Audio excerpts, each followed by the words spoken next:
Hi, I'm Jesse, and welcome back to my channel, JaffyDuck Productions. Today we are going to be discussing, recapping, and reviewing DC's Legends of Tomorrow, Season 3, Episode 10, Daddy Darhkest. So, in this episode, John Constantine pays the Legends a visit. They agree to accompany him to a present-day psychiatric hospital and are surprised to discover who Constantine is trying to help. Amaya and Nate once again come face to face with Kuasa. So, as per usual, if you haven't seen this episode, definitely go check it out, and then come back and we'll discuss it. Anyways, this will be filled with spoilers. Let's just hop right into it. So, we open with John Constantine. He's walking through the halls of this psychiatric facility. Runs into an orderly, I believe, and he says some sort of incantation that wipes this guy's mind. He keeps going. He comes to a young girl's room, and this is Star City, 2017. So he comes to a small girl's room and he starts performing an exorcism. And this young girl has the red eyes of Mollis. Same red eyes Nora Dark has in later season, like in the earlier episode, sorry. Yeah. It knows about Astra and brings up John's biggest failure. Astra's the girl from the Newcastle incident, so if you know anything about John Constantine, you'll know what the Newcastle incident is. It's his first real foray into dangerous magic, where he damns a poor girl's soul to hell, and it's always been one of his goals in life, period, is to save this girl. So yeah. Anyways, and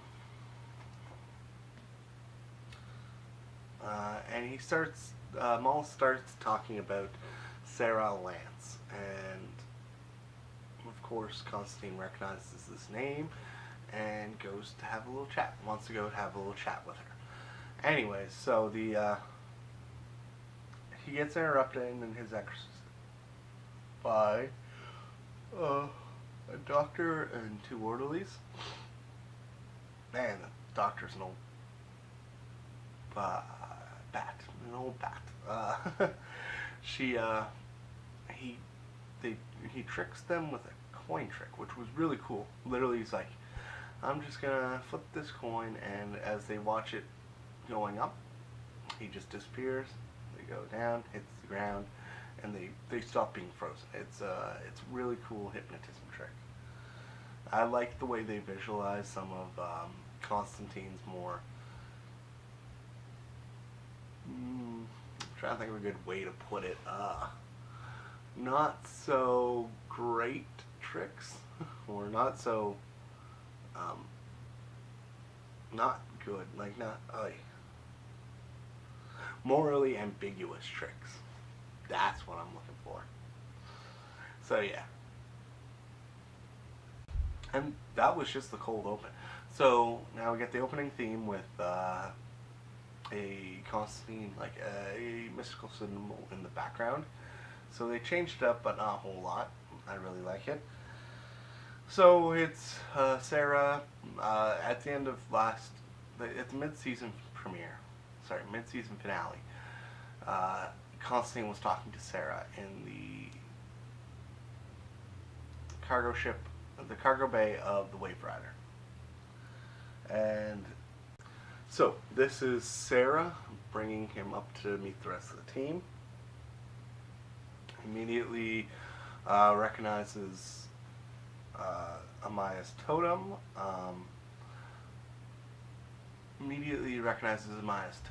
And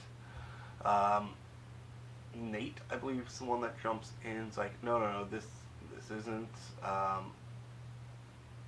Mari. I believe it's Mari. This isn't Mari. This is her grandmother, Amaya. Yes, the same totem. Blah blah. And he brags about being a warlock, and almost instantly hits on Snart. Man, Rory has a bad line. He's like, yeah, his girlfriend's a boy, and yeah, Snart's like, I'm taken. But yeah, it really plays up, like, even in the comics and all that, Constantine is bisexual. Like, if it has two legs, a heartbeat, and it walks, he's going up. Yeah, he's going to pork it.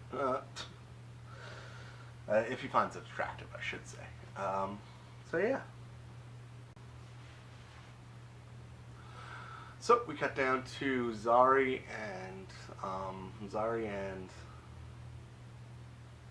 Ray. They're working on a gun. So what they found was, since Snart's cold gun and Mick's heat gun, when they interacted and created a big blast, they were able to take down Damien Dark. So the tech idea behind that is, if they can create that similar blast with essentially bullets, it's nanite bullets, they could have an anti-magic gun. And with this gun, so the way it's working is, Ray's building the tech for it, and Zari is building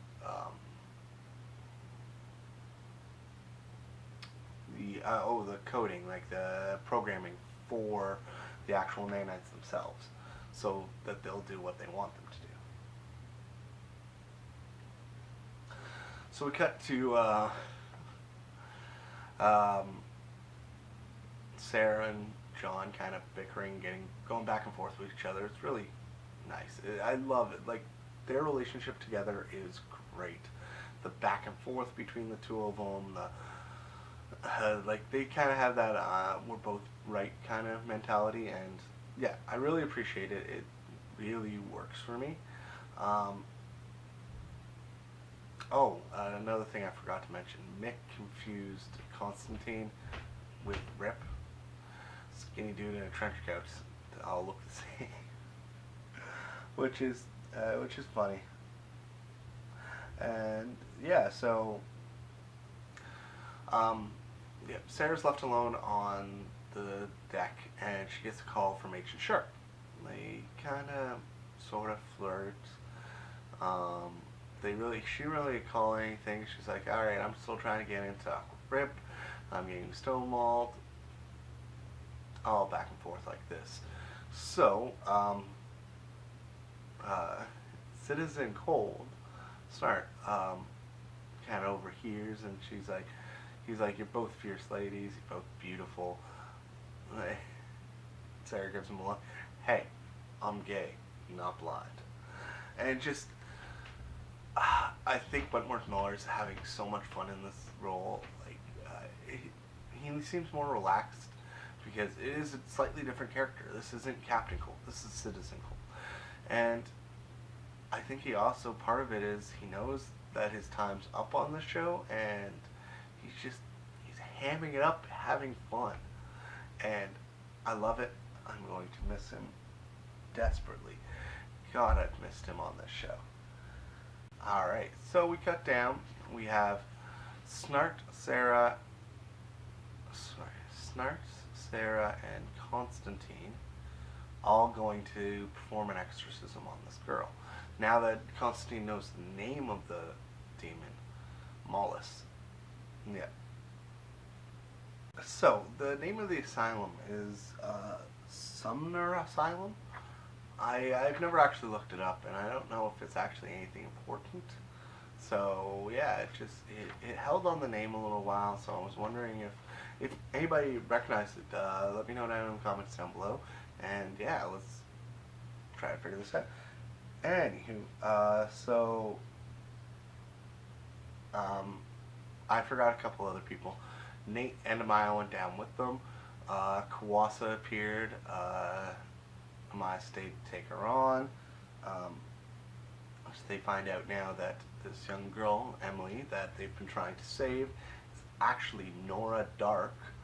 So as when her father was killed, she was put in foster protection. Now she's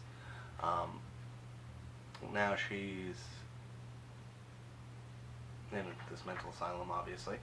And yeah, so they double back for some reason.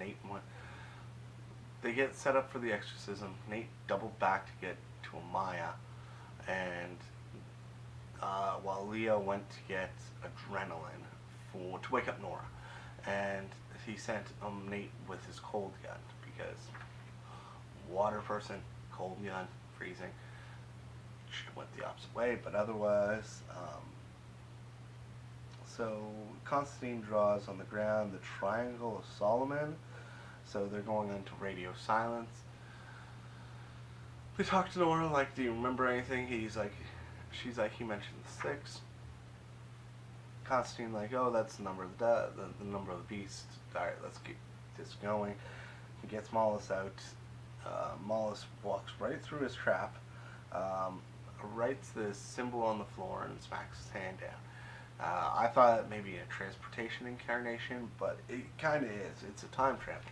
Sent them back to 1969.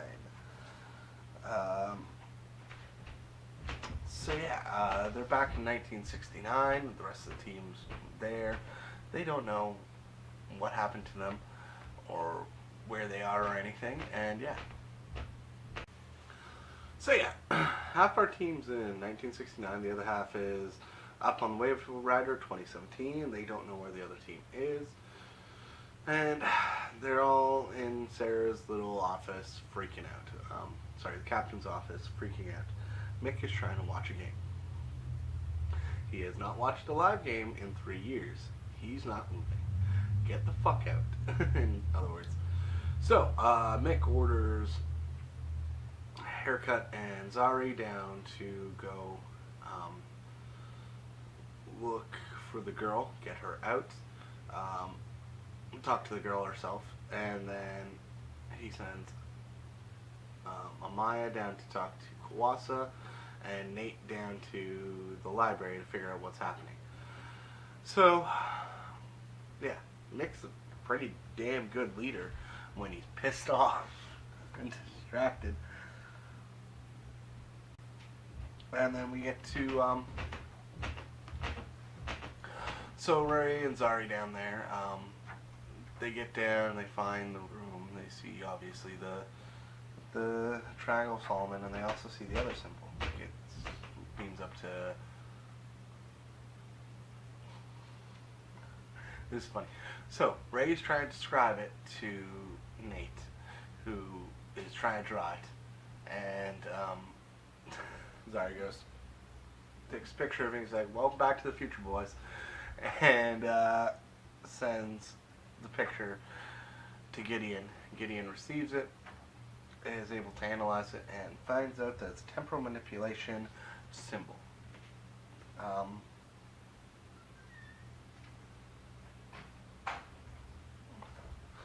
So they decide to break Nora out of the hospital.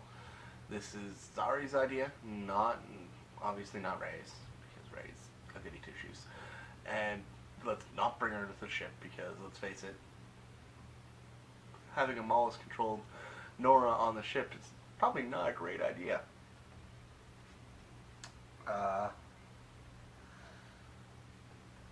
So from there we cut back to Sarah. Sarah's starting to see things. Mollis is trying to get to her. Really cool shots of like body coming out of the wall, like classic horror shit. It was really well done. But yeah, they decide to split up. Constantine's gonna try to get Sarah in control of herself again, and Leo went to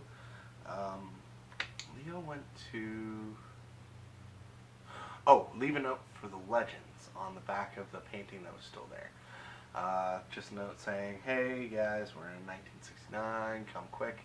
He gets caught by 2 orderlies, and the doctor, the old cow from the earlier scenes, and she's there. She's younger now, and she's been there since 1969 as a doctor. Oh damn, she's not aged well. And so yeah, she obviously catches Snart, reads his letter, and she's like, Well, obviously you're insane. Let's take him to the operating room. Yeah, that sounds like a great idea.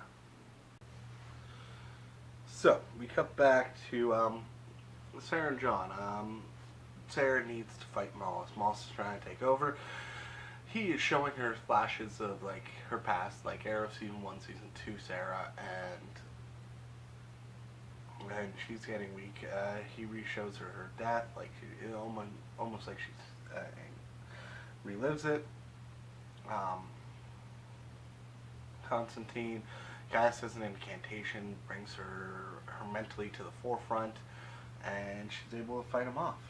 And of course, they flirt. Of course, they know they can't forgive each other for their sins. Constantine knows he's a damned man. Everything he's done, he knows he's damned his soul to hell.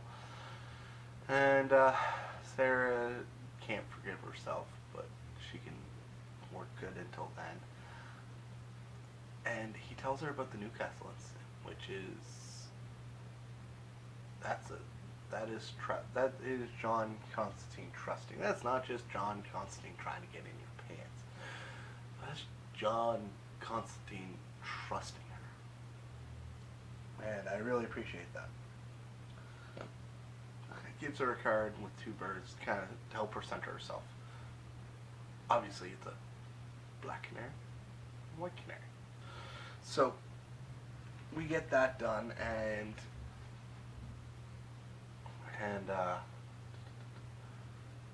so of course they're like they're flirting, and they look at each other and like, are we really this damaged? Yes, you are, and they get it on. I'm almost certain this is the first time we've seen Sarah hook up with a guy, potentially since Oliver. Now that's a big deal, because her character is bisexual, and in the legends, she's usually always like with another woman. So it's good to see that like she is actually bisexual. So we cut over to two people boning to a grandmother and her granddaughter. So Kwasa A is thawed thanks to Amaya. Amaya's talking to Kwasa, trying to figure out like where Kwasa's coming from and all that. And they're to a different level right now. Like this is her grandmother. She doesn't really want to. Well, she can't kill her. What her goal is Kwasa made some deals. She's made some deals with some, she says, powerful beings. Doesn't necessarily say they're dark, but like made some powerful, like a deal with a powerful being. And the deal was to save her village. Not just to save her village, but to save her grandmother. Which will change everything, because when the village was attacked, when Amaya was killed, first of all, Amaya being killed means she either couldn't access her totem, or she passed her totem to her daughter first and then tried to stop these people. Anyways, so Amaya was killed, and her daughter, Amaya's daughter, and Kwasa and Mari's mother grabbed Mari, escaped with Mari, and left Kwasa behind. They thought she was dead, so of course they left her. But she survived, and she survived, and she survived, and made some deals, and now she wants to go back and save the village. But yeah, we cut. It's hurtful, and it's sad, and it hurts. And I like the way they're playing this relationship up, like daughter and granddaughter and grandmother. It's intriguing, and I kind of want to see how it plays out. I very much suspect it's going to turn Kwasa turns good, and decides not to, or something, and she's a major turning point in the battle against Mollis, and then Mollis kills her. It's that kind of storyline. I'd be okay with it as long as the acting is to the level where it is now. The way they interact with each other is very heartfelt, and yeah, I keep going with it. So we cut right over to Jitter's location in Star City. Like, they did not try to dress this up any differently. They just didn't. Like, it's Jitters. They don't show the name or anything, but you know it's Jitters in Star City. We have never seen this location in Arrow except for when they're visiting Central City. So why? What happened to that really cool diner set they had from season 1 of Arrow? Remember, I think it was a Big Belly Burger. I think it was Big Belly Burger, but that diner set was awesome. I loved it. It's where John's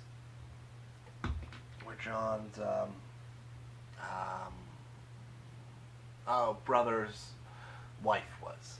And yeah, that storyline kind of got cut short too. Like John having a thing for his brother's thing. Anyways, let's just not get into that. In this, Zari and sorry, the Jitters. It's Zari and Ray and Nora. I almost called her Emily. All going to just somewhere to go, and Ray makes a really bad joke about sugar.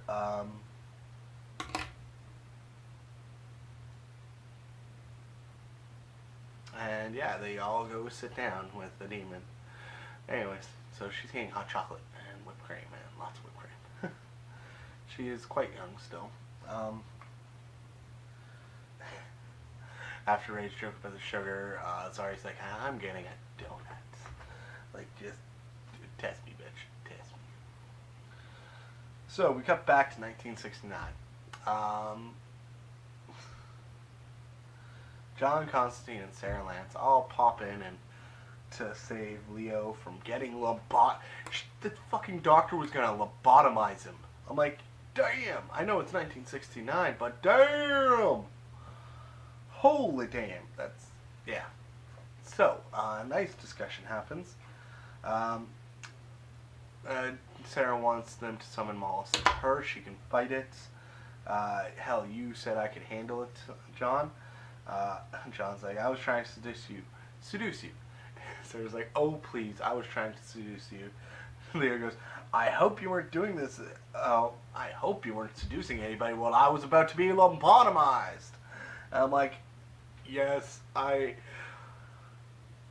it's a completely arbitrary people to thrown back here in time with each other.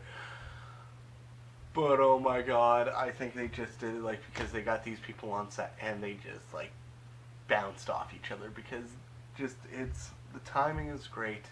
I don't know if it's just the editing, but these three characters together, like, we need John Constantine on the show more so he can interact with Sarah. Please let this happen because I love it so much. So we cut back to Jitters.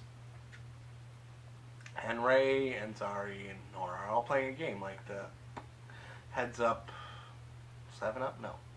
Or no, it's just Heads Up. Put the phone up there, it's a word. The word for Zari is Oklahoma. And Nora and Ray both start singing a song from Oklahoma.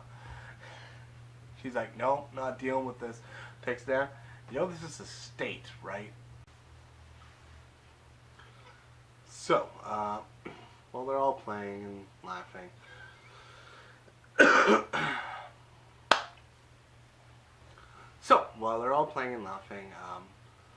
a news report comes on the screen talking about how Mayor Queen has been indicted, and that a year ago that shows Green Arrow killing Damien Dark, and of course it shows Arrow killing Damien. And Nora instantly loses the fight against Mollis. Mollis takes over her. And, well, it's understandable. She just witnessed her father dying. So it's, as they're trying to, like, calm her down, bring Nora back, and fighting with her, Mick's yelling at the screen, and, like, distracting. Mick completely ignoring them or can't hear them. So he's yelling at the screen for the game, and it's like coaching. He's like coaching them. He tells Nate that Amaya's down talking to Kawasa. And so Amaya and Kawasa are actually having a very much calmer conversation. Maya's explaining that, yes, I had a vision with my ancestors, all of our ancestors, and this is how it went, and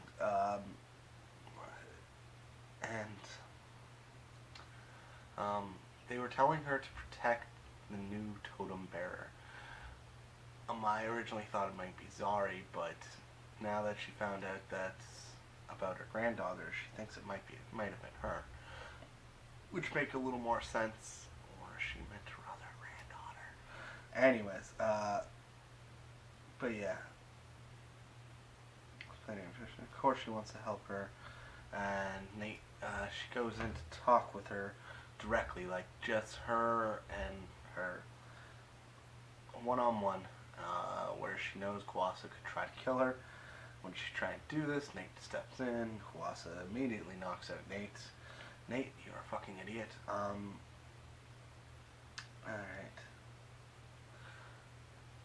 Alright, so we cut back to 1969. They're setting up for Sarah's possession, and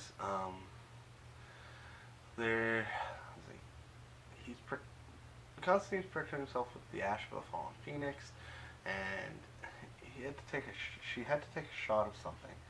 Can't remember what one part was, but the other part was this spit of a damn man, of course, which means it's Constantine.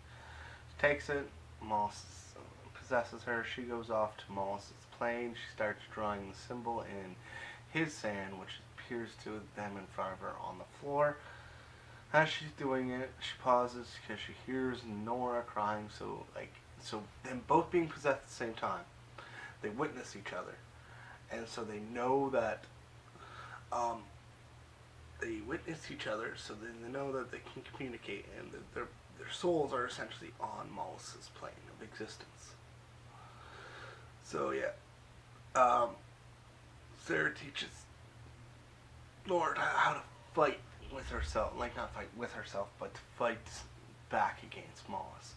Before this happens, Mollus is also weakened in Nora's body by Zari. Zari touches him, and he says, "You're one of the six totem bearers." And yeah, so yeah, Zari touches him. It looks like it burns her. Anyways, so Nora gets control, stops fighting. Cut back to Sarah. Sarah finishes the symbol and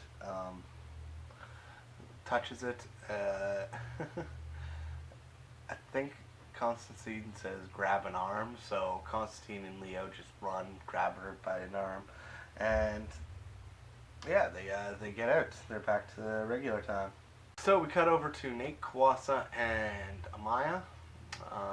Kawasa's about to drown Nate. Amaya's like, you need him too. Oh my god, Nate is Kawasa and Mari's grandfather. I'm so shocked.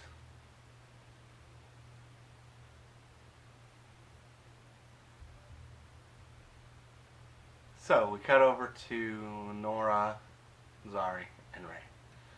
Nora's alright now, she's back to normal. Ray and Zari are going to help her. Then Damien Dark shows up. And she goes, run, say hi to her dad. He wants her to do something for her. Accept Mollis for daddy. You don't need to be scared again. You get to grow up and be powerful. And then that cunt from the fucking insane asylum shows up. That goddamn doctor. She is part of the Order.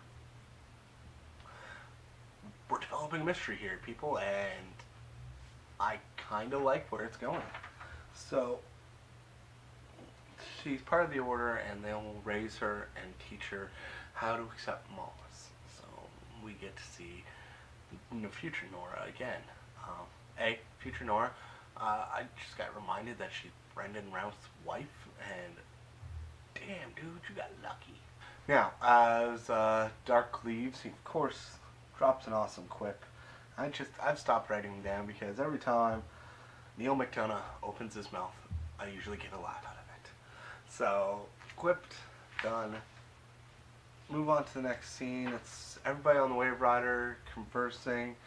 I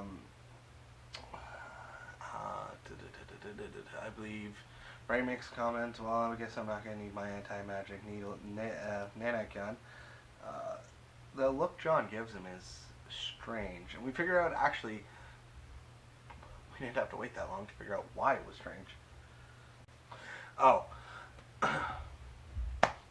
So, yeah, they're all making their goodbyes, and John Constantine goes, yeah, it's weird, even for me. He's going to do some digging for everybody. Just try to figure out anything, like who the hell the Order is. You can track down Nora if you can figure out how to take down Mollis at all. And yeah, the chemistry between Sarah and Constantine is just absolutely awesome. I know we're getting him back for at least one more episode this season. I hope it's more. I hope they have, like, Constantine as a regular character would be great.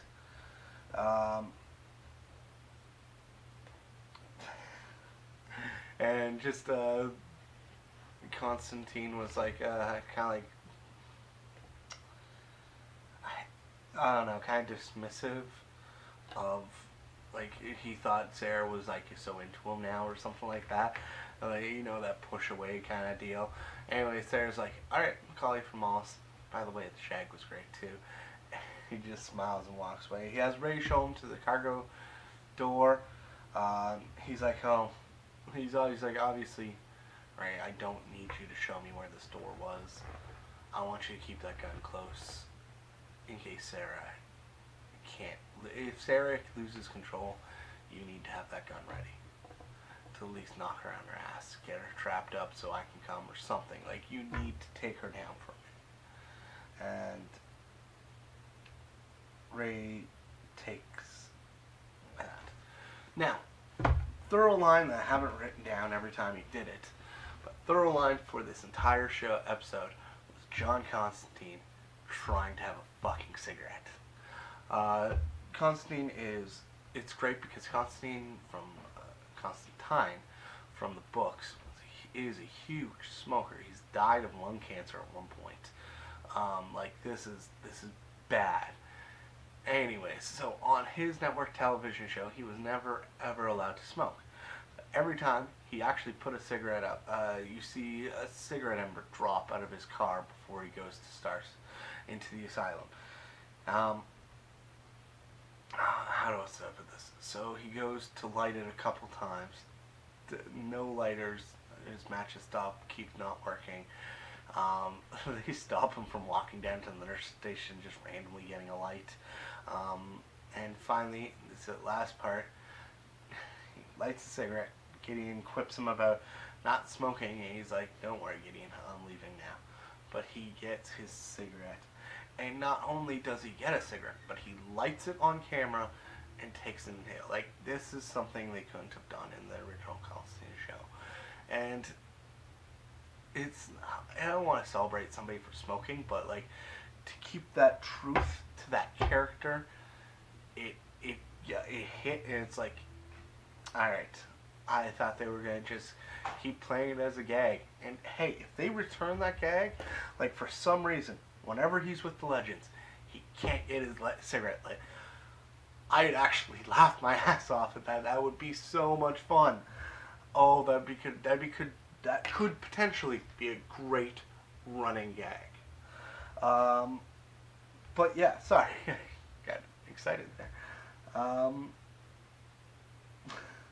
Ray's like, he's so cool. So Citizen Cole decides to leave. He's making his goodbyes to Mick Rory, and so Mick actually mutes the game for him, and he stands up and gives the man a hug. Sarah comes in, he's like, he's still watching TV. I'm just a little. And it was still a sweet moment. Like, Mick has come a long way of experiencing the fake snort, but he even calls him Leo, and it works for me because I really like the original Snart and Mick's relationship, and it proves that no matter if it's Snart from a different world, if it's a Mick from a different world, they still love each other. They're brothers. They're partners. They're brothers. Whatever.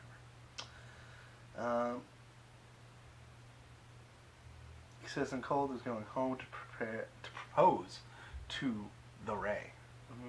Sorry. He says, propose to Ray. Haircut? No. My Ray, not your Ray. Anyway, so he's like, he's ready for a different kind of adventure. And gives Sarah a hug. Like, very much enjoyed working together. It was very sweet. And Citizen Cold is returning home. I hope they can get Wentworth Miller to pop in every now and again because,